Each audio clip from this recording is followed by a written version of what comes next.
नमस्कार दोस्तों, हमारी आज की कहानी का नाम है साथ। आ गया ससुराल वालों की तीमारदारी करके, इसीलिए मैं लोकल शादी के खिलाफ थी। आए दिन बहू अपने मायके घूमती और साथ में तुम्हें भी अपने पीछे घुमाती। घर में घुसते ही अर्चना जी की कड़क आवाज़ से जूही के पाँव वहीं रुक गए। उसने जल्दी प्रथम का हाथ जोर से पकड़ लिया। प्रथम भी उसके हाथ को पकड़कर उसे तसल्ली दी और कमरे में जाने का इशारा किया। जूही को कमरे में जाते देख अर्चना जी फिर शुरू हो गईं। अब कमरे में जाकर पसर मत जाना, कब से भूखी बैठी हूँ, लेकिन यहाँ बहू के होते हुए भी एक कप चाय नसीब नहीं है। सुन प्रथम, बहुत हो गया सासू माँ की सेवा।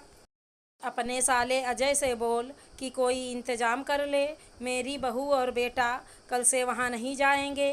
शादी के बाद बहू को अपनी सास को ही माँ मानना चाहिए और मायके से लगाव कम कर देना चाहिए। अरे दिल से मानो तो सास भी तो माँ जैसी होती है। अर्चना जी की बातों को सुनकर प्रथम झुंझला गया और फिर वो गुस्से से बोला, प्लीज़ माँ, कभी तो अपनी तीखी जुबान को शहद खिला दिया करो। जो मुंह में आता है बोल देती हो। मम्मी जी की हालत आपसे छुपी नहीं है। अजय को भी अच्छा नहीं लगता यूँ हमें रोज़ बुलाना, लेकिन बात जब माँ के स्वास्थ्य की हो तो कौन बेटा बेटी परेशान नहीं होगा। और आज तो सब रिपोर्ट भी आ गई। मम्मी जी को प्रथम बोलते बोलते रुक गया, क्योंकि उसकी आंखों से आंसू बहने लगे थे। अपने आंसुओं को रोककर प्रथम अर्चना जी से बोला, अभी आपने कहा कि सास भी तो माँ जैसी होती है, तो ये सिर्फ बहू के लिए क्यों, क्या दामाद के लिए सास माँ जैसी नहीं हो सकती? बहू सास की सेवा करे तो फर्ज और कर्तव्य की दुहाई दी जाती, और दामाद करे तो उसे एहसान का नाम दिया जाता। अब मैंने ऐसी कौन सी अनोखी बात कह दी जो तू इतना लेक्चर दे रहा? न जाने कौन सा जादू किया है समधन ने, जो अब मेरा बेटा मेरा ना रहा। अर्चना जी चिढ़कर बोली, वो बेचारी क्या किसी पर जादू करेंगी जब उनकी ज़िंदगी के कुछ दिन ही बचे हैं। डॉक्टर ने कैंसर बताया, वो भी लास्ट स्टेज। प्रथम बताकर निढाल हो गया। ये खबर सुनते ही अर्चना जी के भी हाथ पैर सुन्न हो गए और वो सन्न होकर प्रथम को देखने लगीं और सोचने लगीं कि उनकी सोच को क्या हो गया है। जिस बहू के आने का बेसब्री से इंतज़ार किया और खुद से एक वादा किया कि उसे बेटी बनाकर रखेंगी, आज उसी के दर्द को नहीं समझ पाई। तभी उनके मोबाइल पर बेटी निशी का फ़ोन आया, मम्मी आ गई तुम्हारी लाडली बहू। सही है, इतना अगर मेरी सास मुझे छूट देती तो मैं तो उनके चरणों पर ही बैठी रहती। कहाँ मिलेगी उसे आपकी जैसी सीधी सास। थोड़ा नकेल खींच कर रखो और भाई को भी समझाओ कि दामाद है वो। यूँ ससुराल वालों के पीछे पीछे घूमना उसे शोभा नहीं देता। वैसे कहाँ है आपकी बहू? आ गई या अभी भी मायके की ड्यूटी कर रही? जब जूही बहू बनकर आई थी तो उसने अर्चना जी का दिल अपने बात व्यवहार से तुरंत जीत लिया। अर्चना जी की हर बात जूही से शुरू होती और जूही पर ही ख़त्म। निशी को यह बात नागवार लगी। उसके अंदर जलन शुरू हो गई और साथ ही एक अनचाहा डर कि माँ उसे ही भूल ना जाए। इसीलिए वो जब मौका पाती अर्चना जी को जूही के खिलाफ करने की कोशिश करने लगती।